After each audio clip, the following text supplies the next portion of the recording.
খলিলুর রহমান সাহেব কোন রাজপথে মিছিলে ছিলেন?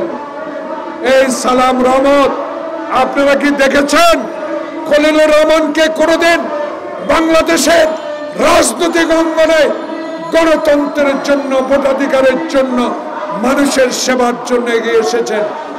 এমন কথাটি উনি বলেন, যেই কথাটি বাংলাদেশের মানুষ গ্রহণ করে না।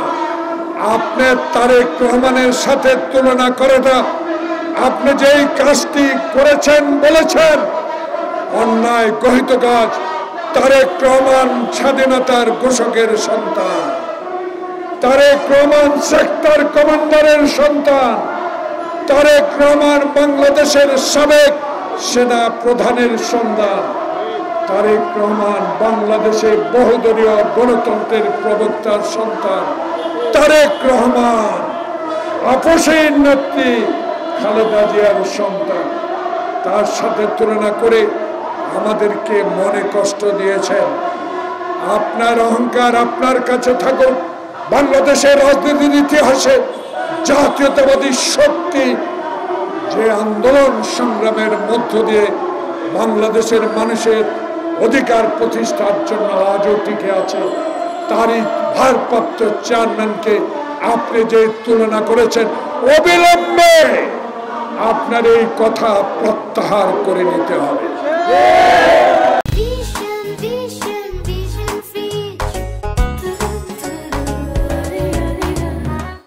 বন্ধুগণ, দেশে যেন একটা অস্থিরতা লক্ষ্য করা যায়। এই অস্থিরতার মূল হোতা কারা? এই অস্থিরতার সৃষ্টি কারা করছেন? কারা নির্বাচনকে দেরিতে করতে চাচ্ছেন?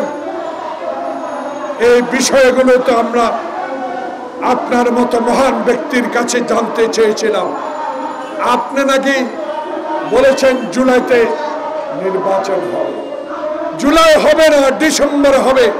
রোড ম্যাপটা দিলেই তো যারা আন্দোলনে ছিলাম, যারা হাসিনার আমলে আয়না করেছিলাম, যারা আন্দোলন করে লক্ষ লক্ষ মামলা খেয়েছেন, তারা আপনার সাথে বসতে পারত।